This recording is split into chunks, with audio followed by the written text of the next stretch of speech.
चलिए, आवाज़ ठीक आ रही है, मैं भी फ्रेम में ठीक दिख रहा हूँ सबको।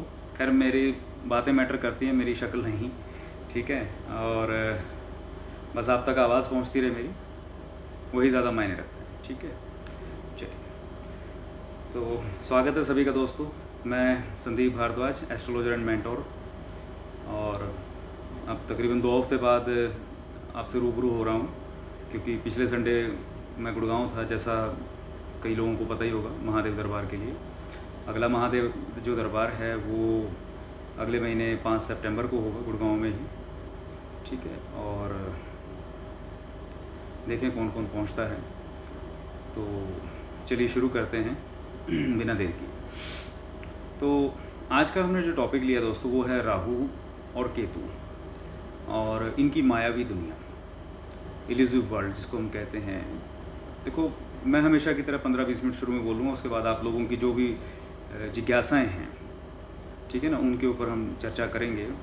और थोड़ा सा समझने की कोशिश कीजिएगा कि राहु केतु की जो आज हम चर्चा कर रहे हैं उसमें आपको कुछ चीज़ें शायद नई सुनने को मिलेंगी। तो कुछ को हैरानी हो सकती है, कुछ को नहीं भी होगी। राहु केतु को जो आप कुंडली के अंदर मात्र ग्रहों के तौर पे देखते हैं, ये इनसे कहीं आगे हैं। इनको छाया ग्रह कहा जाता है, शैडो प्लैनेट्स, शायद आपको पता भी हो, और जिनको नहीं पता है उन्हें बता दूँ। जो प्राचीन हमारे ज्योतिष शास्त्र रहे हैं उनके अंदर तो इनको ग्रह माना ही नहीं। महर्षि पराशर ने भी 7 ग्रहों की बात की थी, क्योंकि वो सारे फिजिकल प्लैनेट्स थे। राहु केतु को सबने छाया ग्रह माना। छाया मैंने शैडो, यानी इनका कोई फिजिकल एग्जिस्टेंस नहीं है, लेकिन इसका मतलब ये नहीं कि ये एग्जिस्ट नहीं करते हैं। आज के युग में तो इनका इतना अधिक प्रभाव है, ये एक ऐसी इनविजिबल फोर्स है जो दिखाई नहीं देती। जैसे हवा आपको दिखाई नहीं देती ना, लेकिन फिर भी एग्जिस्ट करती है। ग्रेविटेशनल फोर्स आपको दिखाई नहीं देती लेकिन एग्जिस्ट करती है। पूरा सोलर सिस्टम उसी से बंधा हुआ है। जितनी भी फोर्सेस जो आपको दिखाई नहीं दे रही हैं वो सारी एग्जिस्ट करती हैं। ऐसे ही राहु और केतु ये भी एग्जिस्ट करते हैं। और शायद ही कोई ऐसा होगा जो मतलब केतु से तो चलो इतना पाला नहीं पड़ता लोग, क्योंकि उसको समझ ही नहीं पाते हैं बेचारे को। लेकिन शायद ही ऐसा कोई होगा कि शनि के अलावा अगर दूसरा कोई प्लैनेट है जिसने दुनिया को परेशान किया तो वो राहु है सबसे ज़्यादा। तो राहु की दशा आने वाली हो, महादशा आती है, अंतरदशाएँ, तो सबके कान खड़े हो जाते हैं। 18 साल इसकी महादशा चलती है। बहुत ही ज़्यादा मतलब भयावह है इसका जो स्वरूप है, वो समाज के अंदर व्याप्त है। तो ग्रहों के तौर पे थोड़ा सा मेरी अपनी जो बात है उसके आखिरी के सेगमेंट में बात करूँगा। पहले आपको थोड़ा इसके बारे में एक परिचय देता हूँ कि राहु केतु की मायावी दुनिया में क्यों बोलता हूँ, और आज के युग में ये कहाँ तक अपनी जड़ें फैला के बैठा है। शायद कुछ बातें छूट जाएं, क्योंकि बहुत ज़्यादा इनका प्रभाव है, और ये कोशिश रहती है कि ये सारी चीज़ें अनफोल्ड नहीं होने देते, लेकिन कोशिश करता हूँ, ठीक है। देखिए, राहु केतु की जो शुरुआत हुई आप लोगों को बहुत को पता है, कईयों को नहीं मालूम है। तो सबके लिए एक छोटी सी हिस्ट्री दोबारा सुना देता हूँ। स्टोरी है, लोग उसको माइथोलॉजिकल बोलते हैं। जैसा कि आप लोगों को याद होगा कि कहानियों में आपने सुना होगा कि जब सागर मंथन हुआ था तो उस टाइम पे अमृत कलश निकला था। बाकी जो चीज़ें निकली थी वो छोड़ दो, वो अलग कहानी है। हम सिर्फ राहु केतु की बात करें, इसलिए अमृत कलश की बात करेंगे। तो विष को तो महादेव ने ग्रहण कर लिया था, इसलिए विषधर हुए थे। तो वो विष भी कभी ख़त्म नहीं हुआ, वो आज भी वहीं पे है, ठीक है। जो जो चीज़ें वहाँ उस समय प्रकट हुई थी सागर मंथन से, वो सदा रहेंगी, ठीक है ना, वो कभी ख़त्म होने वाली नहीं है। उनमें से जैसे एक विष था, ऐसे एक अमृत था। और जो अमृत था वो कुछ व्यवस्था इस तरीके की करी थी कि नहीं चाहते थे देवता लोग कि वो असुरों के हाथ लगे, ठीक है ना। कौन चाहेगा कि बुराई के हाथ लगे भी। तो इसलिए विष्णु जी का मोहिनी रूप वाला सबको मालूम है, उस टाइम पे एपिसोड आया था। तो ऐसी व्यवस्था करी थी कि विष्णु जी जो थे मोहिनी रूप में, इस तरीके से चल रहा था काम कि वो सिर्फ देवताओं को ही अमृत का पान करवा रहे थे, ठीक है। जिन्हें नहीं पता वो स्टोरी नेट वगैरह पे भी देख सकते हैं जाके, मैं थोड़ा संक्षेप में बता रहा हूँ। तो जब वो अमृत जो है वो सिर्फ देवताओं को पिला रहे थे, तो वहाँ राहु ने, जो राक्षस था, उसने ये देख लिया कि भाई ये तो कुछ गड़बड़ चल रही है। तो वो देवताओं का रूप धर के, क्योंकि था तो वो असुर, माया भी होते ही हैं असुर, तो वो देवताओं का रूप धर के देवताओं में जाके बैठ गया। और वहाँ का एक ना माहौल ऐसा बना हुआ था कि मतलब इतना ध्यान नहीं था किसी को, बस सबको ये था कि अपने दो अलग अलग पार्टियाँ बना रखी, इधर देवता बैठे हैं, इधर असुर बैठे हैं, तो वो चल रहा था प्रोसेस। तो लेकिन जैसे ही विष्णु जी वहाँ पहुँचे मोहिनी रूप में, जैसे ही उन्होंने इसको पिला दिया तो वो पहचानने में आ गया, लेकिन तब तक कुछ बूंदें इसके मुंह में जा चुकी थी, ठीक है ना, इसके मुंह से नीचे उतरी। अब जैसे ही वो ये मामला हुआ, एपिसोड हुआ, तो भाई ये तो अगेंस्ट हो गया ना प्लानिंग के, तो गुस्सा तो आना ही था। उसी वक्त विष्णु जी ने गुस्से में आकर के सुदर्शन चक्र से इसको दो हिस्सों में बांट दिया, इसकी गर्दन काट दी। तो इसका सिर जो था वो अलग हो गया और धड़ इसका अलग हो गया। तब से और इनकी व्यवस्था, क्योंकि अब ये अमृत इसने पी लिया तो इमोर्टल हो गया, ये अमृत तो इसको मिल गया, ठीक है। अब मर तो सकता नहीं, क्योंकि वो तो सृष्टि के रूल के अगेंस्ट हो जाएगा, फिर अमृत का जो कॉन्सेप्ट है वो ख़राब हो जाएगा, तो वो झुठला नहीं सकते थे। तो इसलिए जो एक व्यवस्था की गई कि भाई अब ये है तो पूर्ण रूप से असुर, लेकिन क्योंकि देवताओं का रूप इसने धरा और अमृत भी इसके अंदर गया है, तो अब इसको मार नहीं सकते, लेकिन गर्दन तो इसकी कट गई, इसको दोबारा जोड़ना भी नहीं है। तो व्यवस्था इसकी ऐसे करी कि इसको इस तरीके से सेट कर दिया कि ये जीवन में कभी भी, संसार में कभी भी, इसका जो धड़ है और सिर है ये दोनों कभी मिल नहीं पाएंगे। इसीलिए आप ज्योतिष में भी अगर समझें उस चीज़ को, कोई भी अपनी कुंडली खोल के देख लें, आपको किसी भी तरह से आप देखेंगे हमेशा राहु और केतु एक दूसरे के सामने होते हैं। राहु और केतु हमेशा एक दूसरे के सामने होते हैं। जैसे बाकी सब ग्रह घूमते हैं, ये भी घूम रहे हैं, लेकिन बाकी ग्रहों की आपस में युतियाँ बनती हैं, इकट्ठे हो जाते हैं, कंजक्शन हो जाती है। राहु केतु की कभी नहीं होगी, क्योंकि राहु हेड है और बाकी उसकी जो बॉडी का पार्ट है बिना हेड का, यानी कि गर्दन से नीचे का हिस्सा सारा, वो केतु है। अब ये दो हिस्सों में बंट गया। अब यहाँ से खेल शुरू हो गया। अब एक ऐसा असुर जिसके अंदर अमृत की वजह से इमोर्टल का जो एक पावर थी वो जागृत हो गई। असुर तो वो था ही था, अब वो सदा के लिए एक ऐसा असुर है जो अमर हो गया। और वो इस बात को लेकर के क्रोध में भी है। वो जानता है कि ये छल हुआ है राक्षसों के साथ, ठीक है ना, तो वो भूलेगा कैसे उस चीज़ को। तो युग जब बदले, संसार में आगे आगे जब भी समय चलते चले गए, अब इसे कहीं फिट कर दिया देवताओं ने, सबको पता है। बेशक इसको एक उस सिरे पे लग गया, एक उस सिरे पे लग गया, लेकिन ये बात देवताओं को भी पता है कि इसे ख़त्म नहीं किया जा सकता, इसका असर रहेगा। तो जैसे जैसे संसार में पाप बढ़ता है, जैसे जैसे संसार में भय व्याप्त होता है, राहु का बल बढ़ता है, और वो इसी चीज़ के प्रयास में लगा रहता है कि संसार में भय बढ़े, वासना बढ़े, ठीक है ना, लोगों के अंदर लोभ बढ़े, लालच बढ़े, ये जो जितने भी विकार हैं वो बढ़ें, लोग आपस में लड़ाइयाँ करें। इससे आसुरी शक्तियों को बल मिलता है, क्योंकि असुरों का प्रतिनिधित्व वही कर रहा है। और आज के युग में दोस्तों इसका सबसे बड़ा जो साथ दे रहा है वो शुक्र दे रहा है, ये शुक्र को साथ ले लेता है। वैसे तो इसमें इतनी पावर है, ये जिस पे भी अपने पास डालता है, इसकी छाया से कोई नहीं बचता। आपके मन में जब बुरे प्रभाव में के विचार आते हैं, स्वयं आपकी जो अंतरात्मा है, चेतना है, वो है भी मलिन हो जाती है, जिसको आम भाषा में ज्योतिष के योग के हिसाब से कहते हैं ना कि सूर्य को ग्रहण लग गया। सूर्य आपकी आत्मा का स्वरूप है, जब राहु सूर्य के साथ आता है तो वो सूर्य ग्रहण बन जाता है। तो ऐसे ही जब आपकी अंतरात्मा पे आपके मलिन विचारों का प्रभाव पड़ता है, यानी आत्मा किसी की मैली हो जाए, तो वह सूर्य ग्रहण का ही एक योग है, ठीक है ना। वैसे कौन सूर्य की रोशनी को दबाएगा। खैर, तो बात करते हैं इसकी पावर की, इसकी माया की। ये काम कर कैसे रहा है।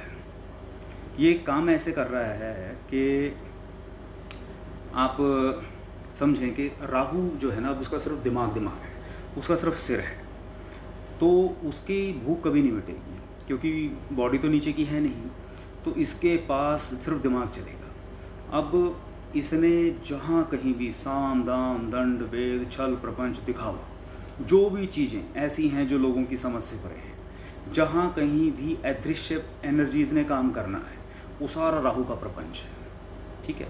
असुरों को बल देना है, इसलिए ये सब चीज़ें करनी ज़रूरी हैं, क्योंकि अब कमान इसके हाथ में है। और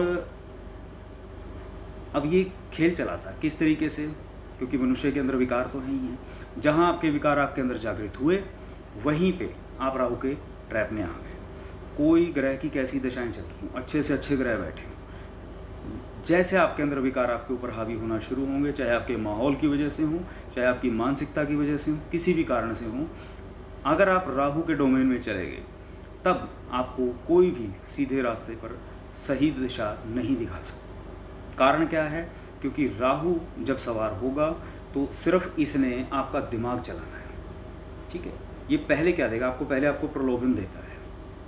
प्रलोभन देता है जो भी काम आगे स्पेकुलेशन वाले, आप जो लोग ऐसे कामों में हैं, बिजनेस करते हैं कुछ, जहाँ पर बहुत एक सब्जवाग दिखाना, जैसे मान लीजिए कि आप कोई किसी भी टाइप की बिना मेहनत के ज़्यादा पैसे जैसे आ गए, जैसे स्टॉक मार्केट आ गई, लॉटरी आ गई, अचानक जहाँ पैसे मिल रहे हैं, कोई अचानक प्रॉपर्टी की बड़ी डील्स आ गई, तो जहाँ कहीं सब्जवाग की बातें हैं, सब्जवाग माने कि यार रातों रात करोड़पति बन जाए, आज इतना पैसा लगाया तो कल ये मिल जाए, वो मिल जाए, तो वहाँ आपका दिमाग घूमना शुरू हो जाता है, 99 के फेर में आपको डालता है।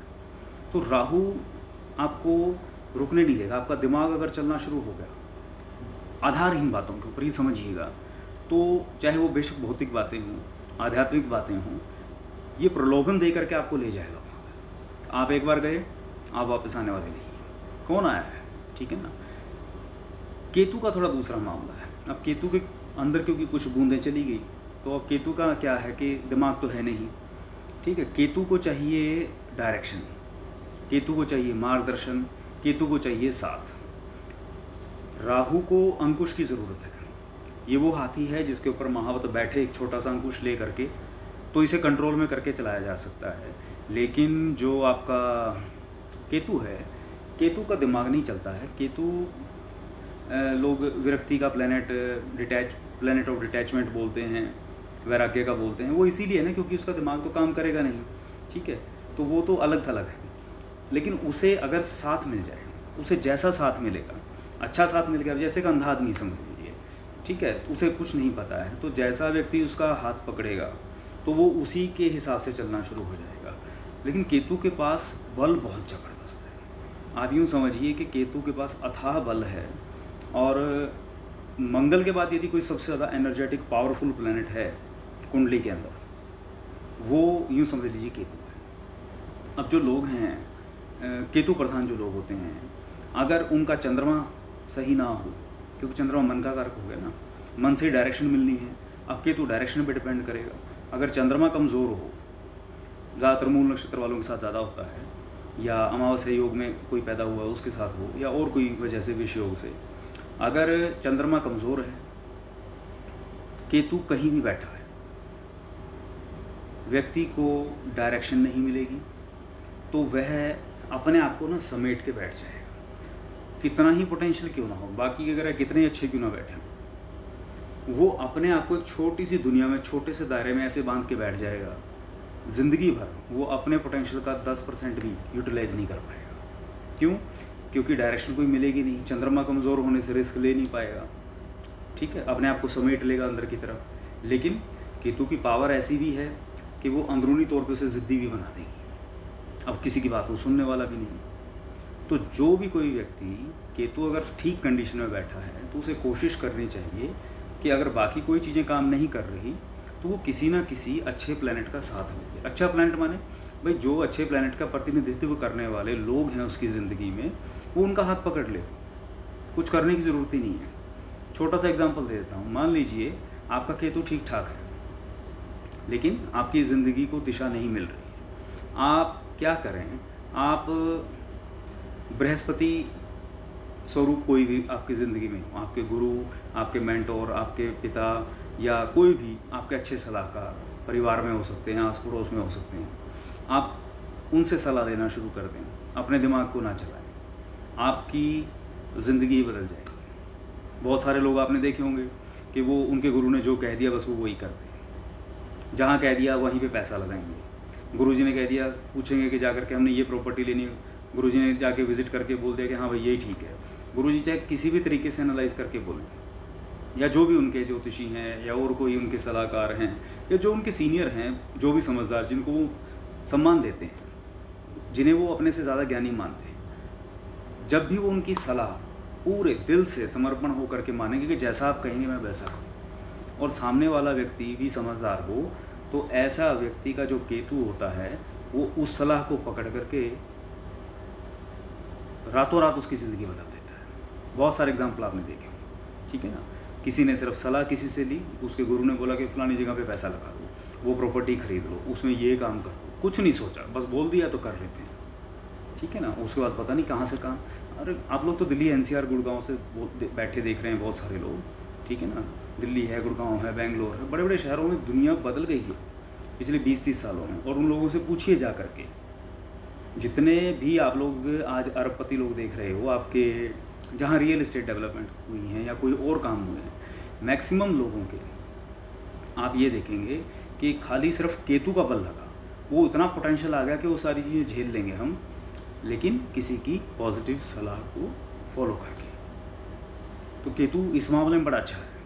हाँ, लेकिन एक मामले में ख़राब भी है कि अगर उसे गलत प्लेनेट का साथ मिल गया, जैसा मैंने बोला, क्योंकि इसे तो साथ चाहिए, ठीक है ना। अगर कहीं कोई रॉन्ग प्लेनेट ने इसको पकड़ लिया, ये उसके साथ चल पड़ा, तो ये फिर घुमा देगा, क्योंकि इसका अपना दिमाग नहीं है। आपकी सारी ताकत गलत दिशा में लग जाएगी। कोई भी व्यक्ति यदि आपको ऐसा दिखे, पोटेंशियल होने के बाद भी सिर्फ अपनी ज़िद की वजह से कामयाब ना हुआ या ज़िंदगी में ऊंचाइयों को ना छू सका, तो समझ जाइए इसका केतु गलत प्लैनेट की संगति में बैठा है। कोई भी हो, कुंडली उठा के देख सकते हैं, प्रैक्टिकल सी बात है। और राहु का मामला दूसरा है। राहु, जैसे मैंने बताया ना भाई, राहु को आप उसको साथ की ज़रूरत नहीं है, वो तो खुद दूसरों को भ्रमित करता है, वो तो खुद दूसरे प्लैनेट्स को दूषित करता है, ठीक है। राहु चंद्रमा को दूषित कर देगा, आपके विचार खराब हो जाएंगे, ठीक है। सूर्य को दूषित करेगा, आपके अंतरात्मा ही, आपकी चेतना ही मलिन हो जाएगी। मंगल को दूषित करेगा, आपके रक्त के अंदर ही दोष आ जाएंगे। बुध को दूषित कर देगा, आपके दिमाग में षड्यंत्र चलने शुरू हो जाएंगे। जितनी भी दुनिया में यारो ये जो षड्यंत्र हैं, कूटनीति हैं, ये राजनीति हैं, कोर्ट कचहरी हैं, ठीक है ना। मैं खुद लीगल फील्ड से हूँ, इसलिए बता रहा हूँ आपको कि ये जितने कोर्ट कचहरियाँ हैं, चाहे आप डिस्ट्रिक्ट लेवल से लेकर सुप्रीम कोर्ट तक चले जाओ, ये हैं क्या? कभी आप खोल के समझ के देखो तो सही। अरे भाई, एक इंसान जेन्युइन है, उसे 20 साल लग जाते हैं ये बात साबित करने में कि वो सही है। प्रॉपर्टी का झगड़ा आ गया, उसी की जगह पे किसी दूसरे ने दावा कर दिया, लेकिन उसकी ज़िंदगी निकल जाएगी ये बात साबित करते करते कि हाँ भाई, मैं ही इसका सही मालिक हूँ। ये राहु का प्रपंच है, ठीक है ना। तो झगड़े की, परेशानियों की दुनिया में ज़रूरत नहीं है, लेकिन दुनिया फिर भी जहाँ परेशान है, बेवजह से उलझे हुए हैं लोग, आप खाली देखने मात्र से समझ सकते हो।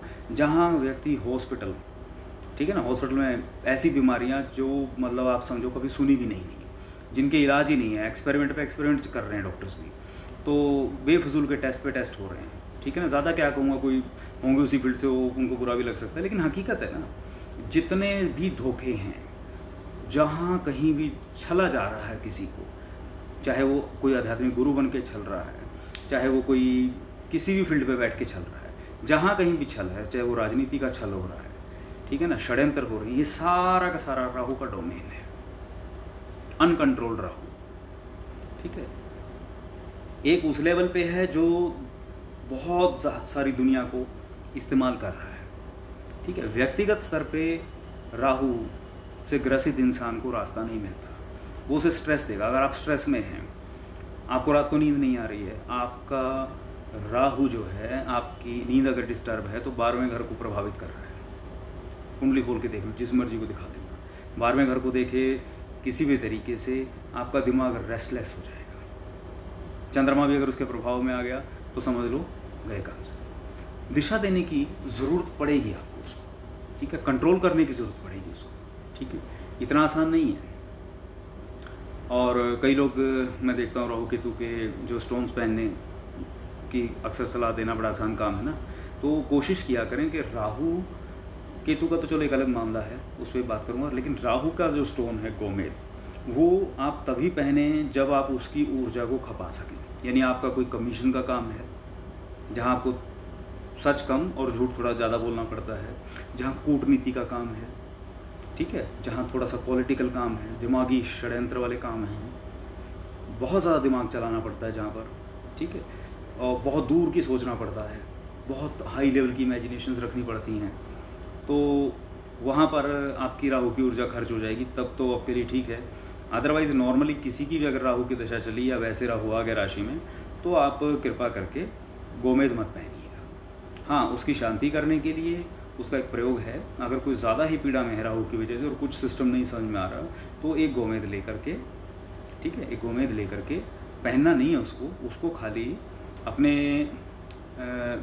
पास रख लें, अपने लेफ्ट हैंड में रख लें और खाली 27 डेज़ के लिए राहु मंत्र का जाप करें। और राहु मंत्र का नहीं करना है तो सरस्वती का जाप कर लें, जिस भी आप अपने इष्ट को मानते हैं उसका जाप करें और 27 डेज़ उसे बस अपने साथ रखें। आपकी ऑरा से वो एब्जॉर्ब कर लेगा उसको, और जो उसकी राहु की एनर्जी है उसके बाद उसे जल प्रवाह कर दें, ठीक है। तो इससे ये होगा ये कि अगर राहु की वजह से बहुत ज़्यादा परेशानी आ रही थी तो आपको निकलने के रास्ते मिल जाएं, क्योंकि राहु की सबसे बड़ी समस्या ये है और शनि की, ये दोनों प्लैनेट्स की, कि ये ना आपको निकलने का रास्ता नहीं देते जानबूझ के, ठीक है। आप आज प्लान बनाते हैं, सारी चीज़ें आपकी सही हैं, रात को प्लान बना के सोएंगे कि कल ये इस अकॉर्डिंगली काम करना है, आपकी योजना धरी धराई रह जाती है, आप काम नहीं कर पाते हैं। क्यों? क्योंकि जितने भी घरों में 90% घरों में जिनके यहाँ पितृदोष यानी कि प्रेत दोष, मतलब पितृदोष क्योंकि ये फैमिलियर वर्ड है, वो तो प्रेत दोष है, प्रेत दोष के मसले होते हैं, उन सभी प्रेतों को राहु का सहारा होता है। क्योंकि आपकी दशा चले ना चले, कुंडली में कहीं तो राहु बैठा है, ठीक है। 9 के 9 ग्रहों की जो ऊर्जा है आपके ओरा के अंदर कहीं ना कहीं तो फिट है, और सारा दिन रात आप जितनी भी अदृश्य किरणों के प्रभाव में रहते हैं, चाहे वो इंटरनेट है या कुछ और चीज़ें हैं, तो वहाँ हो क्या रहा है, वहाँ राहु का ही प्रभाव चल रहा है। तो ऐसा नहीं है कि कोई व्यक्ति राहु के प्रभाव में ना हो। तो इसलिए जहाँ आपने अपनी सीक्रेट प्लानिंग्स को डिस्क्लोज़ कर दिया, जहाँ आप खुश हो गए कि हाँ भाई अब ये प्लान करना है, अब ये काम करेंगे तो बड़ा अच्छा हो जाएगा, आजमा के देख लो आप कभी भी कि अब ये करेंगे, अच्छा अब ये काम करने वाले हैं, वो डील होने वाली है, बहुत पैसा आएगा, अब हम ये लेके आएंगे, वो नई गाड़ी लाएंगे, कहीं घूमने चलेंगे, तो होगा क्या, आपकी योजना धरी धराई रह जाएगी, सामने आया हुआ मौका, सामने आया हुआ पैसा आपके हाथ से छूमंतर हो जाएगा, पता नहीं लगेगा कि कैसे गया।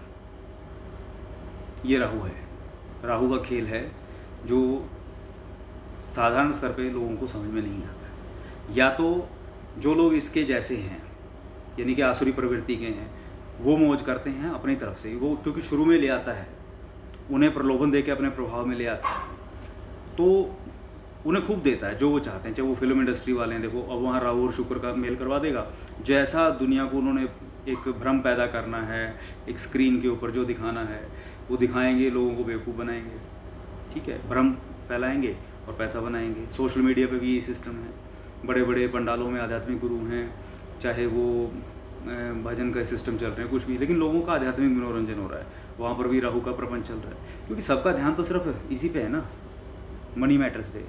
जहाँ अच्छे कामों में भी लोग इसीलिए स्कीम लगा करके आ रहे हैं।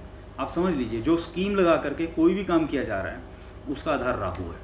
अगर वो एक दिखावे के साथ हो रहा है, ठीक है ना, बड़े अच्छे तगड़े शानदार तरीके से उसको प्रेजेंट किया जा रहा है, तो वो वहाँ पर उसने उसका शुक्र का भी साथ ले लिया है। तो ये सब चीज़ें हैं, तो और ये चलेगा भी, ठीक है। इसीलिए हर किसी के साथ राहु की ऊर्जा घूमती रहती है। जहाँ किसी के प्रेत दोष हुआ वो लपेटे में आ गया, जहाँ किसी के चंद्रमा वीक हुआ वो परेशान आ गया, स्ट्रेस में आ गया बेफजूल की। तो थोड़ा संभल के चलना है, ठीक है ना। राहु को आपने अब कंट्रोल कैसे करना है, राहु को कंट्रोल आप कर सकते हैं, राहु का और कुछ नहीं कर सकते। देखो नॉर्मल तरीके पे मैंने बता दिया कि अगर ये अड़चन डाल रहा है तो खाली इससे सुधरने का एक तरीका, एक गोमेद वाली मेडिटेशन वाला तरीका बताया। एक और है तरीका कि राहु की प्योर मेडिटेशन, क्योंकि राहु को आप दिशा देना चाहते हैं तो आपका मानसिक स्तर जितना मजबूत होगा, आपका ऊर्जा क्षेत्र जितना मजबूत होगा, राहु आपको उतना ही कम डिस्टर्ब करेगा, ठीक है। तो इसलिए जो लोग रेगुलर मेडिटेशन करते हैं, फोकस्ड मेडिटेशन है, सेल्फ रियलाइजेशन की तरफ ज़्यादा बढ़ते हैं, उन्हें राहु डिस्टर्ब नहीं कर सकते। अब वहाँ कमाल क्या हो जाता है, आप जैसे ही इस लेवल पे आ गए, यानी कि आपने आध्यात्मिक दुनिया के अंदर एक सेल्फ रियलाइजेशन वाला स्टेज जो है अचीव कर लिया, आप यहाँ कमाल देखेंगे, यही राहु जो आपको तंग कर रहा था, भटका रहा था, अब यही राहु आपको उन डायमेंशंस में ले जाएगा, उन हायर लेवल के डोमेन्स में ले जाएगा, ऐसे ऐसे ज्ञान आपको दे देगा आप सोच भी नहीं सकते हैं। क्योंकि जहाँ कोई नहीं जा सकता वहाँ से इन्फॉर्मेशन ये आपको दे सकता है। आप जहाँ कहीं बैठे होंगे, आपको बैठे बैठे आपके इंस्टिंक्ट काम करेंगे, जो किताबों में कहीं आपने नहीं देखा वो भी नॉलेज आपको दे देगा। इसका ये पॉजिटिव एस्पेक्ट भी है। लेकिन उस लेवल तक आने के लिए आपको अपना लेवल ऊंचा करना पड़ेगा। ये अपने आप आपको फ़ायदा नहीं देगा, क्योंकि वह स्तर आपको तभी मिलेगा, यानी राहु का जो अमृत की वजह से इसकी अंदर एक पॉजिटिविटी है, वो आपको तभी मिलेगी जब आप भी उस लेवल पे आएंगे। ठीक है, जब तक आप नॉर्मल लेवल पे रहेंगे, भौतिक दुनिया के स्तर पे रहेंगे, राहु आपको घुमाता रहेगा। ठीक है, और वैसे तो इसके अनुष्ठान थोड़े टेक्निकल होते हैं, लेकिन वो किसी को पर्टिकुलर प्रॉब्लम है तो अपने कुंडली के हिसाब से उपाय करने चाहिए। लेकिन जनरली अगर आप देवी के किसी भी स्वरूप की पूजा करते हैं, खास तौर पे माता सरस्वती की, तो आपकी बुद्धि ठीक रहती है। जिसकी बुद्धि ठीक रहेगी भाई उसको राहु परेशान कम करेगा, क्योंकि राहु का अटैक ही बुद्धि पे होता है। इसीलिए कहा जाता है कि राहु से पीड़ित व्यक्ति को सरस्वती की शरण में जाना चाहिए। ज़्यादा समस्या है तो अपनी कुंडली अनुसार थोड़े टेक्निकल उपाय हैं वो ज़रूर कर लें, ताकि परेशानी ज़िंदगी में कम आए। ठीक है, और बाकी तो भाई माया है, इसकी कोई लिमिट नहीं है, जितना मर्जी बोल लूँ मैं। ठीक है, और अब देखें आपके कुछ प्रश्न वगैरह हों तो किसी के।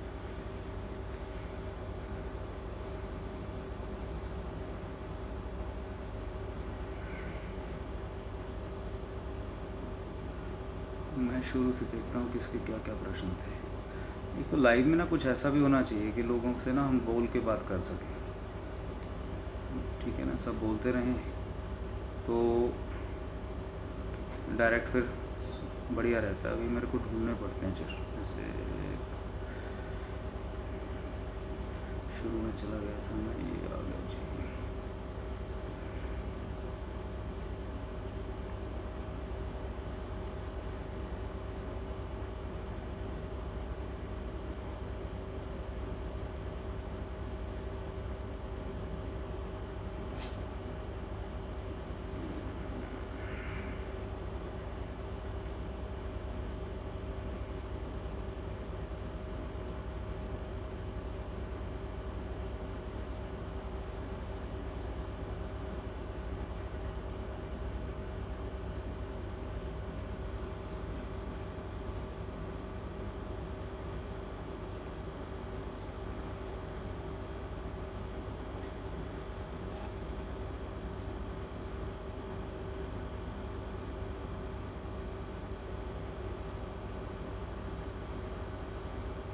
अभी एक क्वेश्चन आया था, तो बीच में ऊपर नीचे हो जाते हैं। शायद लिप्सा ने पूछा था ऑरा का प्रॉपर मीनिंग क्या होता है। ऑरा मीन्स टू से आपका ऊर्जा क्षेत्र है। हर एक बॉडी जो भी होगी दुनिया के अंदर, उसका अपना एक एनर्जी फील्ड होता है, और उसको हम इंग्लिश में ऑरा कह देते हैं, हिंदी में ऊर्जा क्षेत्र कह देते हैं। और जैसे आपकी विचारधाराएं अंदर चल रही होती हैं, जैसे आप गैस के ऊपर कोई बर्तन को रखते हैं, तो जैसे जैसे वो गर्म होता चलेगा, उसका उसी हिसाब से रेडिएशन निकलना शुरू हो जाता है ना। तो पहले जैसे कम गर्म है तो कम रेडिएशन निकलेगा, फिर और इसको गर्म करेंगे और गर्म करते चलेंगे, फिर वो खुद लाल हो जाएगा, रेड हॉट हो जाएगा, तो उस टाइम पे उसका रेडिएशन और तरीके का हो जाएगा। इसी तरीके से ह्यूमन बींग्स के अंदर भी और बाकी चीज़ों के अंदर भी जैसे जैसे उनके अंदर एनर्जी की गतिविधियाँ चल रही होती हैं, ह्यूमन बींग्स में थोड़ा ज़्यादा चल रहा होता है, तो जो प्लैनेट्स एक्टिव हैं, वही नॉर्मल लोगों की मानसिकता को प्रभावित करते हैं, या आप खुद अपने दिमाग को कंट्रोल करते हैं, मेडिटेशन वगैरह करते हैं, तो उस हिसाब से आपका शरीर जैसी रेडिएशंस को छोड़ता है, उससे आपका एक ऊर्जा क्षेत्र तो बना ही रहेगा। तो उसी तरीके का ऊर्जा क्षेत्र रहता है। अंदर से अच्छी चीज़ें आ रही हैं, ठीक है, आसपास की चीज़ें अच्छी हैं, तो ऊर्जा क्षेत्र अच्छा रहेगा। ठीक है, और ख़राब है तो भी ख़राब रहेगा। अब जैसे किसी से मिलके आप लोगों को बड़ा अच्छा लगता है, तो यानी उनका ऊर्जा क्षेत्र अच्छा है। किसी से मिल करके आप डिस्टर्ब हो जाते हैं, मन बेचैन हो जाता है, तो उनका ऊर्जा क्षेत्र ख़राब है भाई।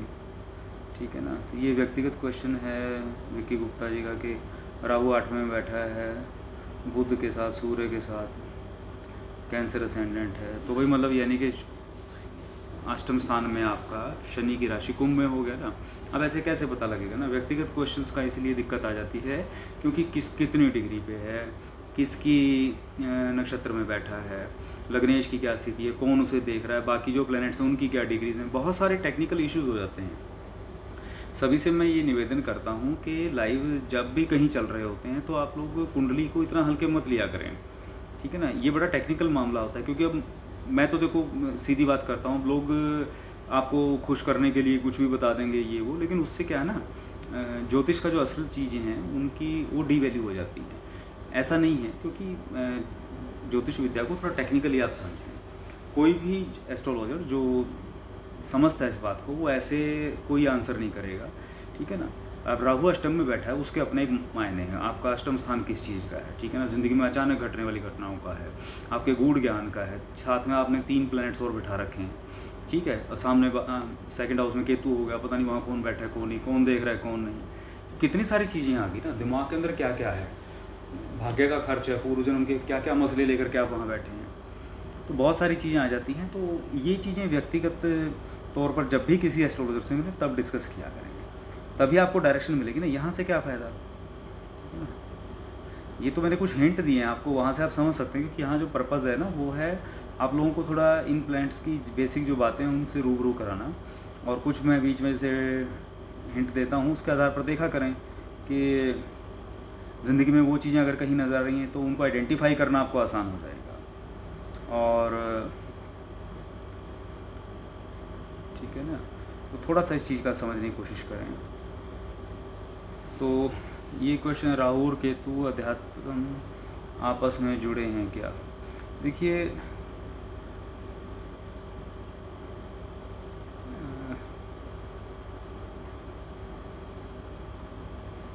हरिओम जी पूछ रहे हैं और क्या राहु केतु से इफेक्ट होता है। और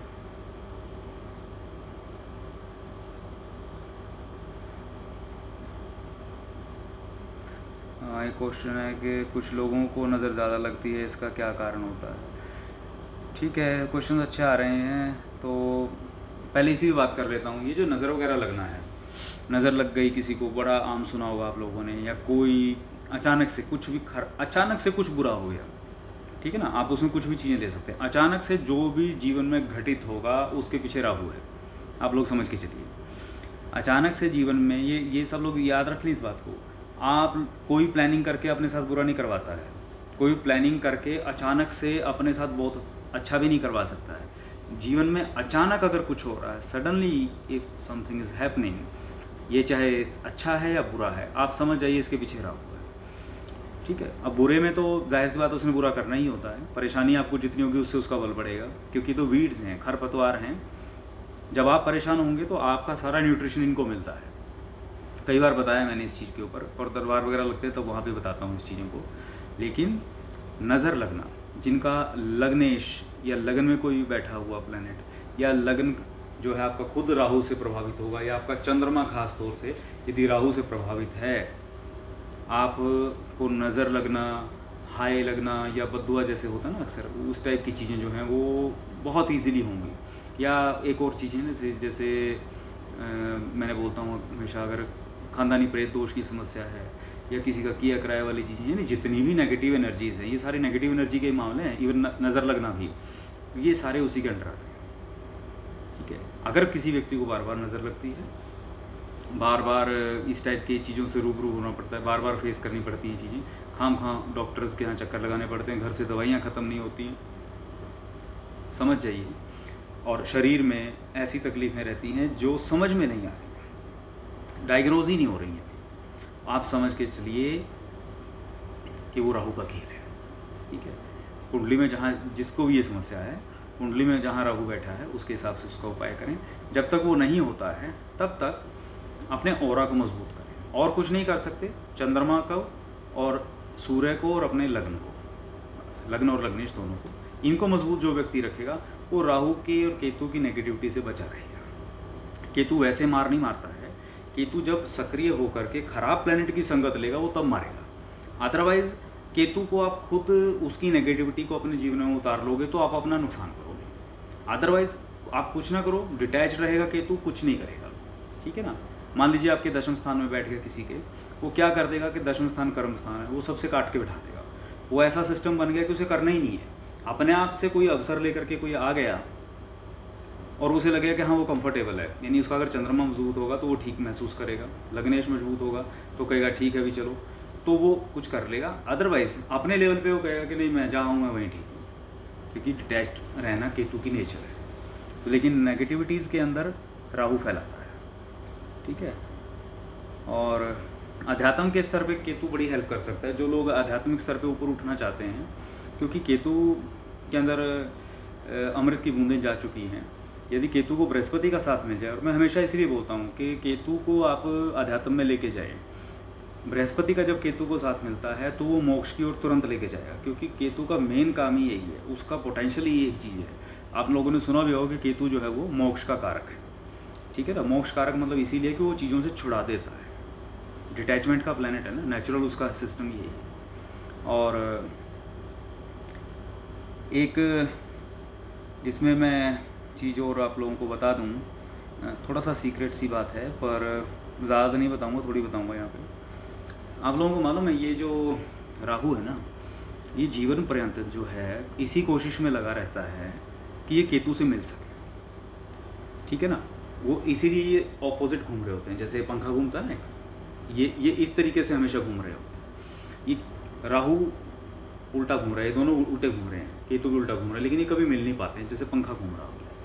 इसका प्रयास यही रहता है कि ये किसी तरीके से अपने धड़ से मिल ले, ये अपनी ऊर्जा को केतु के साथ जोड़ ले। जो भौतिकवादी लोग हैं, जो आसुरी प्रवृत्ति के लोग हैं, जो बहुत ज़्यादा फोकस्ड होकर के अपनी ऊर्जाओं को, राहु और केतु की ऊर्जाओं को मिला लेते हैं, ये बहुत हाई लेवल के, अव्वल दर्जे के, जो दुनिया के मशहूर तानाशाह या बहुत ही ज़्यादा क्रूर किस्म के इंसान रहे हैं, अत्याचारी लोग रहे हैं, ये वो लोग बनते हैं। क्योंकि वो एक मतलब एक तरीके से राक्षस हो जाता है, वो समाज में लोग उसको क्या बोलते हैं, तो जीता जाता राक्षस है। और आध्यात्मिक स्तर पे जब केतु राहु से जा मिले, ये सीक्रेट बता रहा हूँ सुना, ये तो राहु पहुंचा वहाँ तक, लेकिन अगर आध्यात्मिक स्तर पे केतु वहाँ तक अगर पहुँच जाए राहु तक, तो वो फिर उस दर्जे का वो आध्यात्मिक शख्सियत बन जाते हैं, जो मतलब परमात्मा से मिला हुआ जो ज्ञान, अदृश्य जो ज्ञान है सृष्टि का, ये वो ले आते हैं नीचे, और उनकी वजह से लाखों लोगों को लाभ होता है, ठीक है ना, सदियों तक उनका नाम रहता है। तो ये, लेकिन ये चलता उल्टा सिस्टम है। काल सर्प योग आप लोगों ने सुना होगा, वो इसीलिए इसी तरीके से चलता है सिस्टम, लेकिन वो भयावह स्थिति बना दी लोगों को डराने के लिए। है प्रॉब्लम है, मैं मानता हूँ, लेकिन राहु जब घूमेगा उल्टा, सभी प्लैनेट अगर उसके बीच में आ गए राहु की डायरेक्शन में, समझिएगा वो कोशिश में यही रहेगा कि सारे प्लैनेट्स को दूषित कर दे। और जब प्लैनेट राहु के चक्र में आएंगे तो जाहिर सी बात है भाई, ठीक है ना, वो सारे प्लैनेट प्रभावित होंगे, तो जहाँ जहाँ के मालिक हैं, जहाँ जहाँ बैठे हैं, दिक्कत क्रिएट करेंगे, तो इंसान का परेशान होना लाजमी है। हाँ, लेकिन अगर केतु के डायरेक्शन में वो आ रहे हैं, यानी राहु से केतु वाली साइड में ना आकर के केतु से राहु वाली साइड में अगर आ रहे हैं, तब इतनी परेशानी नहीं है जितनी उधर पे होती है, ठीक है ना। थोड़ा टेक्निकल मैटर है, जिसको काल सर्प वो कुंडली के हिसाब से चर्चा करें इस चीज़ पे, या कभी इस पे भी एक वीडियो बना सकते हैं, लाइव कर सकते हैं।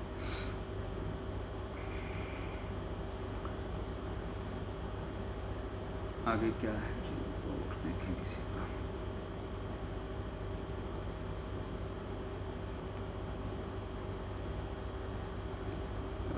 मोक्ष के बारे में देखिए, मोक्ष का मतलब क्या होता है। देखिए, मोक्ष पे तो आप खुद एक अगला वीडियो कर लें, ऐसा करते हैं, इस पे नहीं मोक्ष बोलते हैं, अगली बार चर्चा करते हैं, ठीक है ना। नेक्स्ट संडे मोक्ष ही आप टाइटल रख लें, बहुत दुनिया को पता नहीं है, भ्रमित बहुत ज़्यादा लोग हैं। तो मोक्ष कैसे मिले, मोक्ष का अर्थ क्या है, कुंडली में कौन कौन से प्लैनेट हैं जो हेल्पफुल हो सकते हैं, इस पे अगले हफ्ते हम मोक्ष के ऊपर ही बात करते हैं, ठीक है ना। वैसे मोक्ष का सीधा सा मतलब ये होता है अपने कर्म बंधनों से मुक्ति, उस स्टेज को अचीव करना जहाँ आपका कर्म बंधनों का बैलेंस जीरो हो गया, आपको ना कुछ लेना है ना देना है, वही मोक्ष की स्टेज है। वो आपके ये जीवन शरीर भी आपको मिल सकता है, या शरीर छोड़ने के बाद भी मिल सकता है, ठीक है ना। जब आप बंधनों से मुक्त हो गए तभी आप मोक्ष में आ गए, और वो होता कैसे है, जब आप त्रिगुण से ऊपर उठ जाते हैं। मैंने पहले भी 2-4 बार बताया है, तो ये गीता के साथ अटैच करके इसको डिस्क्राइब करूँगा। बड़ा अच्छा टॉपिक है, तो जिनको गीता में विश्वास है या इंटरेस्ट है अध्यात्म में, आप मोक्ष की तरफ जो लोग जाना चाहते हैं, तो इस रास्ते जो चलता है और ये थ्योरी को समझता है, वो फिर ये ग्रहों से ऊपर उठ जाता है, ठीक है ना। क्योंकि कर्म बंधन से मुक्ति का मतलब यही है कि आपके ऊपर कोई ग्रह का प्रभाव नहीं रहेगा। जो हिसाब किताब हैं वो पहले ही बराबर हो जाएंगे, ठीक है। जो है चीज़ें इनएविटेबल, वो तो झेलनी तो पड़ेंगी, लेकिन फिर भी। और बाकी ये जितने भी मसले हैं ना, जहाँ कहीं भूत प्रेत नाचते हैं लोगों के, कहीं किन्हीं जगहों पे आप देखते हैं भूत निकाले जाते हैं, कुछ और रहते हैं, ये सब ये राहु केतु वगैरह के डिपार्टमेंट है वहाँ पर ग्राउंड लेवल पे। जो चीज़ें समझ में नहीं आ रही हैं, परेशान हैं लोग बेफजूल में, समझ आइए वहाँ राहु केतु का काम चल रहा है। और कुछ है तो बताएं जी। लगभग होपफुली हो ही गया है सबका। ये हरिओम जी पूछ रहे हैं how to connect energies of Ketu and Rahu, Ketu and Guru. हाँ, so how to connect energies of Ketu and Guru. देखिए, केतु को किसी भी प्लैनेट से जोड़ना हो, बड़ा आसान तरीका मैं बता रहा हूँ। राहु तो खुद जुड़ जाता है। केतु को आपने जिससे भी जोड़ना है, आप उससे मतलब जो प्लैनेट से जोड़ना चाह रहे हैं, उस प्लैनेट का जो प्रतिनिधित्व करता है व्यक्ति आपके जीवन में, आप उसके साथ जुड़ जाइए, बस वो वहीं से खेल स्टार्ट हो जाएगा, ठीक है। वहीं से खेल कैसे स्टार्ट हो जाएगा, मान लीजिए आपको गुरु से जुड़ना है, तो गुरु यानी जुपिटर, ठीक है ना, बृहस्पति, तो आप गुरु को समर्पित हो गए, गुरु की सलाह से काम करना शुरू कर दिया, दिनचर्या गुरु के हिसाब से हो गई, गुरु से पूछ कर काम करना शुरू कर दिया। और वो चीज़ें खाली ये नहीं कि पूछ रहे हैं, उनको जीवन में उतार रहे हैं, सीख रहे हैं। तो केतु, और फिर बैठते हैं, जो गुरु ने बात कही या जो आपके मेंटोर ने बात कही या जो आपके सलाहकार ने बात कही या स्टूडेंट है तो टीचर ने जो बात की, जब बैठें तो उस पर मनन करें।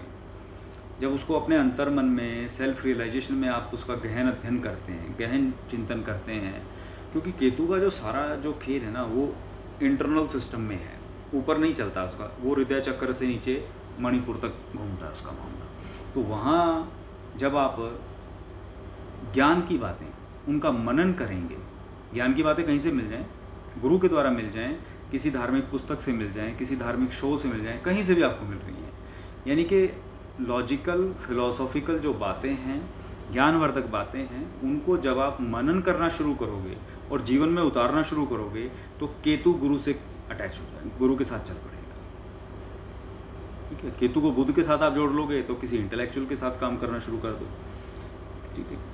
आप स्पोर्ट्स के हिसाब से देख लो, जो लोग खिलाड़ी लोग हैं अभी, जैसे अपना नीरज चोपड़ा ने लिया ना गोल्ड मेडल, ये खिलाड़ी लोग जो हैं, ये कैसे है, ये जुनून है ना। तो वो केतु को आप मंगल से जोड़ दें। मंगल क्या है, आपका जो एनर्जी है शरीर की, स्पोर्ट्स के अंदर आप आ गए, तो केतु आपका अच्छा अगर होगा तो मंगल के साथ जुड़ेगा तो जुनून आ जाएगा। तो जो खिलाड़ी जुनून के साथ तैयारी करेगा, उसकी पावर डबल हो जाती है, ठीक है ना। तो वो इतनी तैयारी उसकी, अगर आप देखें, जो व्यक्ति, जो भी खिलाड़ी ओलंपिक्स के अंदर अच्छे मेडल जीत रहे हैं, ये मंगल और राहु की एनर्जी कनेक्टेड रहेंगी। आप उनका जुनून देखिए, आप कहेंगे वो पागलपन की हद तक वो जुनून होता है, आम इंसान वो उतनी प्रैक्टिस नहीं कर सकता, लेकिन उनके अंदर वो, क्योंकि वो डबल, क्योंकि केतु की पावर की कोई लिमिट नहीं है, मैं बता रहा हूँ आपको। मंगल के अंदर तेजी है, तेजी से काम करता है, बहुत जल्दी से काम करता है, क्विक यूँ काम करेगा। लेकिन जो जैसे कहते हैं कई हाथियों का बल है, अथाह शक्ति है, क्योंकि मायावी भी तो है ना, पावर तो है ही उसकी, जैसे कुंभकर्ण था समझ लीजिए आप, लेकिन थोड़ी अच्छाई भी है, वो केतु है। मंगल की एनर्जी के साथ जब केतु कनेक्ट हुआ, ज़बरदस्त प्रैक्टिस करी, थकने वाला कोई मसला ही था, जुनून था, तो गोल्ड मेडल दे दिया भारत को, ठीक है। और आगे 2 क्वेश्चन और आए हैं। ये क्या पूछा है आपने, लिप्सा पूछ रहे हैं, जो लोग चौकी लगाते हैं उस स्थान पर रहोगे तो अकेले होता है क्या? बिल्कुल होता है। हाँ हाँ, मैं वही तो कह रहा हूँ, जहाँ चौकियाँ लगती हैं, चौकियों पे होता क्या है, ठीक है ना। अब कोई कहता है हनुमान जी की चौकी लगा रहा है, कोई कह रहा है माता की चौकी लगा रहा है। अरे देवी देवताओं को नहीं है भैया फुर्सत, उनका एक अपना अलग डोमेन है काम करने का, उनके गणगणिकाएँ होते हैं। देखो समझो, मैं पहले बता चुका हूँ कई बार सबको, देवी देवताओं का अपना एक स्थान है, ठीक है, जैसे पीएम हो गया, ठीक है, उसके बाद उनके गणगणिकाएँ, उनका पीएमओ स्टाफ हो गया, ये चीज़ होती है। उसके बाद होते हैं जो लोग बाहर से उनके साथ अटैच्ड हैं, ठीक है ना, वो उनके लिए काम करते हैं। तो मैक्सिमम ये जितनी ऊर्जाएं ऐसी हैं जो देवी देवताओं के साथ या तो इसलिए अटैच्ड हैं क्योंकि उनकी उनमें श्रद्धा थी, उनकी चेतना उनके साथ जुड़ी पड़ी थी, शरीर छूट गया लेकिन वो जिद से वहीं रह गए, उन्हीं के मंदिरों में रहना शुरू कर देते हैं। या फिर किसी में संकट थे, भूत प्रेत थे, तो उन सिद्ध जगहों पे जा करके उनको बांध दिया जाता है, बाद में वो सेवक बनकर वहाँ काम करना मंजूर कर लेते हैं। तो अब बाद में कोई जाता है, कोई कहता है मैं चौकी लगाना चाहता हूँ, वहाँ से जा करके वो वही ऊर्जाएं उनके साथ आती हैं। ये जो बेसिकली भूत प्रेत होते हैं ये देवी देवताओं के यहाँ सेवक बन के रहते हैं, वही लोग फिर जा करके चौकियों पे बैठते हैं, मतलब जो व्यक्ति उनका फिर देवता का आह्वान करता है बेसिकली वही आते हैं उनमें, लेकिन वो काम करते हैं जिस देवता के वो जोत वहाँ पे जगाते हैं। मान लीजिए कि किसी ने हनुमान जी की चौकी लगाई है तो वो उसमें उनका सेवक रहा है जो भूत था कभी, लेकिन वो काम हो रहा है किस के नाम से, हनुमान जी के नाम से। हनुमान जी हज़ारों वोल्ट की पावर है, वो कौन सा शरीर उसको धारण कर लेगा, ठीक है ना, और कहाँ उन्हें फुर्सत है भाई, वो अपना राम जी की भक्ति में लगे पड़े हैं, ठीक है, वो बढ़िया, इतना ही बहुत है कि उनके नाम लेने से भूत डर जाते हैं। लेकिन ये इस तरीके से काम हो रहा है, ठीक है, क्योंकि राहु केतु का ही खेल है, वहाँ यही सब चीज़ें हैं जो आम लोगों की समझ से परे हो क्या रहा है, पूर्व जन्मों के कर्म है किसी के को किसी तरीके से उलझ पुलझ में है, ठीक है, सृष्टि की व्यवस्था है, लेकिन है राहु केतु का खेल। खराब दशाएं होती हैं, समस्याएं लग जाती हैं, समय कटता है, दशा ठीक आती है, वो चीज़ें कट जाती हैं भाई, किसी के गुरु की कृपा होती है, भगवान की कृपा होती है। बिजनेस में केतु को किससे जोड़ें प्लीज़ है। बिजनेस में केतु को आपको देखिए कुंडली के हिसाब से होता है कि आपका जो सबसे अच्छा प्लैनेट है, जो धन कारक प्लैनेट है, ठीक है ना, आपका सेकंड हाउस का लॉर्ड जो हो, आपका आमदनी का मालिक जो हो, आपका कारोबार का मालिक जो हो, जो ग्रह बिजनेस को सपोर्ट करने वाला हो कुंडली में, उसी के साथ जोड़ें। वो कोई भी हो सकता है, समटाइम्स कुछ लोगों के यहाँ राहु भी हो जाता है, आप काम ही कोई राहु का कर रहा हो तो भाई ठीक है ना, तो कुंडली अनुसार उसको जोड़ना चाहिए। अब मैं ऐसे ही कह दूं कि खाली बुध से जोड़ लो आप क्योंकि वो बिजनेस का कारक है, लेकिन अगर किसी की कुंडली में अगर बुध अच्छा नहीं है, उसके साथ केतु को आप जोड़ने की कोशिश करोगे तो दिक्कत हो जाएगी। तो ये कुंडली पे वेरी करेगी चीज़, जो धन कारक प्लैनेट है, क्योंकि बिजनेस में तो धन चाहिए आपको, पैसा आए, तो जो धन कारक प्लैनेट हो कुंडली का उसके साथ केतु को जोड़ लो, ठीक है। और कई लोग देखे होंगे ना जो ऐसे ही मतलब ज़्यादा ही बड़े बड़े इंटेलेक्चुअल लोगों की सलाह के लिए जाते हैं, उनके हिसाब से चलते भी हैं। अब उनकी देखिए, आपकी कुंडली में व्यक्तिगत तौर पे सामने वाला गलत नहीं होता है, आपकी कुंडली में यदि खुद बुध खराब बैठा है तो बहुत ज़्यादा आप अगर सोचेंगे कि बड़ा हाई फाई कोई कितना PhD प्रोफेसर भी क्यों ना, उसकी सलाह भी आपको नुकसान कर जाएगी, ठीक है। तो ये समझना ज़रूरी होता है कि ये चीज़ें बड़ी टेक्निकल हैं, पर्सन टू पर्सन वेरी करती हैं। एक आदमी की सलाह एक इंसान को तार देती है और एक को ख़त्म कर देती है। वही डॉक्टर है, किसी का जीवन बचा लेता है, उसी मरीज उसी टाइप की समस्या का जब ऑपरेशन किसी और का कर रहा होता है तो उसे नहीं बचा पाता। ये आपके अपने व्यक्तिगत मामले होते हैं कि दूसरे का जो कारक प्लैनेट बन रहा है आपकी कुंडली के हिसाब से वो कहाँ कनेक्ट होगा, एनर्जी पॉजिटिव जाएगी कि मतलब ऊँट किस करवट बैठेगा, सीधी बात ये है, ठीक है। तो ये चीज़ें हैं और बाकी बहुत सी बातें हैं। राहु केतु के बारे में क्या बात करूँ मैं, ठीक है ना, हर जगह माया इन्हीं की फैली हुई है। आप लोग बैठते हो, जैसे मैं ध्यान में बोलता हूँ हमेशा, बैठ के आपके विचार ही नहीं रुकते हैं, आपका दिमाग बैठते ही आप कुछ नहीं सोच के बैठे, लेकिन आपका दिमाग रुकता ही नहीं, दौड़ना शुरू कर देता है, अथाह अनलिमिटेड, कंट्रोल से बाहर, अनकंट्रोल्ड आपका थॉट प्रोसेस जो है, आपका राहु है, ठीक है। भय बना रहता है, अचानक डरते हैं आप, अगर समझिए भ्रम अगर है, भ्रमित अगर हो रहे हैं, विचार कंट्रोल से बाहर जा रहे हैं तो राहु है। इवन ध्यान में भी बैठते हैं तो पाठ पूजा में अगर आपको भय लगने लगे, क्योंकि भय लगता है केतु को, इसीलिए तो मैंने बोला ना, केतु जिनका चंद्रमा भी खराब हो, ऊपर से केतु अकेला हो या एक्टिव ना हो ढंग से, तो वो लोगों को डर रहेगा, वो अपने आप को दुनिया से काट के रखेंगे। अचानक से कोई अनजाना डर रहता है किसी को, ठीक है ना, तो उसका कारण केतु है। तो ऐसी स्थिति है तो अपना कुत्तों की सेवा करें, केतु गली के कुत्तों से बड़ी जल्दी खुश हो जाता है, जो मतलब खुश क्या होना है कि उससे क्या होता है कि केतु की जो एक्सेस एनर्जी बन रही है, जो उसकी वजह से चीज़ें आ रही हैं डराने के लिए, राहु के माध्यम से केतु तक पहुंचने की कोशिश करती हैं। तो वो जब आप गली के कुत्तों को, आवारा कुत्तों को कुछ खिलाते हैं, कुछ दूध या रोटी या मीठा कुछ भी, उससे वो चीज़ें अपना भोग लेके डाइवर्ट हो जाती हैं। भैरव की उपासना करें, ज़्यादा भय लगे तो, चीज़ें समझ में ना आए, केतु की वजह से बता रहा हूँ, तो गणपति जी की आराधना करें, क्योंकि बुद्धि के देवता हैं। केतु के पास दिमाग नहीं है, बुद्धि के देवता की शरण में जाएंगे तो बुद्धि मिलेगी, गलत सलाह से, गलत लोगों से बचेंगे, ये चीज़ें हैं। ठीक है, तो ये सब हैं बातें। और अगर है कोई तो भाई पूछिए, मैं तो ऐसे ही बोलता चला जाऊंगा। टाइम क्या हुआ भाई? 10 बजने वाले हैं। हाँ, केतु का स्टोन रह गया, मैंने राहु का तो बता दिया था कि राहु का गोमेद ऐसे नहीं पहनना है। केतु का स्टोन होता है, देखिए लहसुनिया, आप लोगों को अगर दिखाई दे जाए तो ये स्टोन होता है, ये दिख रहा है आपको? हाँ, इसको बोलते हैं इंग्लिश में कैट्स आई। ये आप पहन सकते हैं, या तो केतु की अंतर्दशा चल रही हो, दशा चल रही हो तब पहने, या आप काफ़ी बड़ी हाई लेवल की एनर्जीज़ के संपर्क में रहते हैं, जैसे मेरा तो काम ही यही है, ठीक है, तब आप पहन सकते हैं।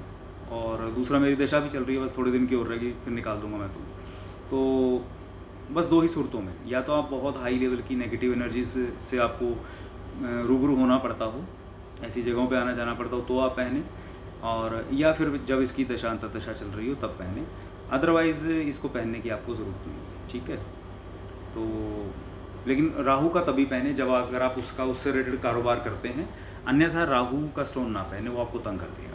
ठीक है, क्वेश्चन क्या है, अगर किसी को डॉग बाइट हो गया हो और सडन सर्जरी, इसका क्या होता है?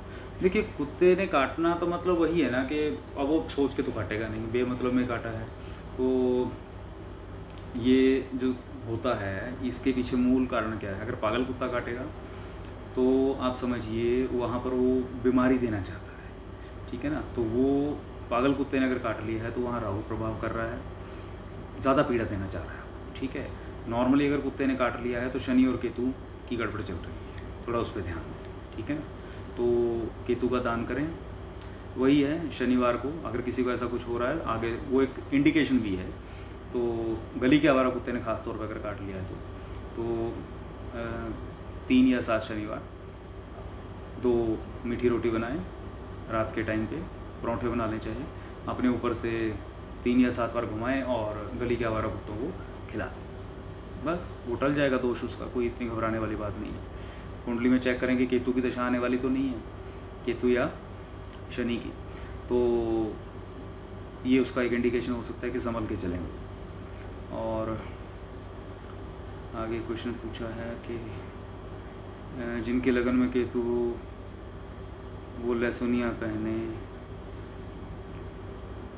नहीं, मैंने जैसे बताया ना कि कहीं बैठा हो, मुद्दा वो नहीं है, क्योंकि कहीं भी बैठेगा, हर एक हाउस का कोई ना कोई तो अपना एक सिग्निफिकेंस होता ही है, लेकिन वो तभी पहने जब उसकी दशा या अंतर्दशा चल रही हो, या फिर आप ऐसी एनर्जीज से आपका रूबरू आप हो रहे हो, अदरवाइज़ केतु का स्टोन पहनने की ज़रूरत नहीं होती है। ठीक है ना, और न्यूमरोलॉजी के हिसाब से तो मैं कभी बताता ही नहीं हूँ स्टोन को। ठीक है ना, आप क्योंकि इसमें थोड़ा सा चीज़ें अलग आ जाती हैं, क्योंकि एक ही डेट पे एक ही नंबर पे, मतलब मान लीजिए आप 7 की बात करें, अब 7 तारीख को मान लीजिए आप पैदा हुए हैं, तो 7 तारीख को लाखों करोड़ों लोग पैदा हुए थे पूरे दिन में 24 घंटे के दौरान, तो कैसे कैसे आप कहाँ एनालाइज करेंगे उस चीज़ को।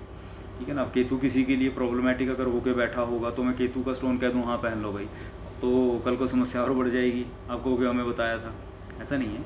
जेम स्टोन तभी पहने या तो उसकी दशा अंतर्दशा चल रही है, या फिर और थोड़ा सा अनुकूल है तो खास तौर पे केतु का चल जाता है कि अगर दशांतरदशा है तो ये इसका स्टोन चल जाता है, बाकियों का नहीं चलता है, बाकियों को तो क्लियर देखना ही पड़ेगा। ठीक है, तो जब आपकी दशांतरदशा आएगी केतु की तब पहनिएगा। और आगे पूछ रहे हैं लिप्सा के बहुत उच्च लेवल की दैवीय शक्तियाँ सहन करने के लिए उनके लिए भी कोई स्टोन डाला जा सकता है। देखिए, पोटेंशियल शरीर का बढ़ाना है तो आपको लग्नेश का स्टोन हमेशा बेस्ट रहेगा। किसी भी लेवल की बड़ी एनर्जी हो या छोटी एनर्जी, उसको झेलने के लिए शरीर में दम होगा तभी आप करेंगे ना। तो लग्नेश का स्टोन पहने, गले में पहने, उससे पहली बात तो कोई आलतू फालतू एनर्जी आएगी नहीं, अगर आएगी तो आप लोग उसको झेल पाएंगे, सामर्थ्य बढ़ जाता है। ठीक है, ये चीज़ें। बाकी स्टोन्स का बड़ा टेक्निकल मामला होता है, कौन सा पहने ना पहने, क्योंकि ये दवाइयों की तरह काम करती हैं चीज़ें। तो हमेशा प्रॉपर अपना एनालिसिस के बाद ही सलाह लेकर के ही चलना चाहिए। मैं कभी खाली नाम राशि के हिसाब से या ये नंबर के हिसाब से मैं कभी नहीं रेकमेंड करता। कुंडली में कई चीज़ें देखनी पड़ती हैं, तब आप स्टोन पहनें, ऐसे में। कोई और है क्वेश्चन किसी का तो पूछ सकते हैं भाई। और कोई बात छेड़ूंगा तो फिर दूर निकल जाएगी कहानी। क्या टाइम हो गया? चलिए जाते जाते एक टिप दे जाता हूँ, जिसको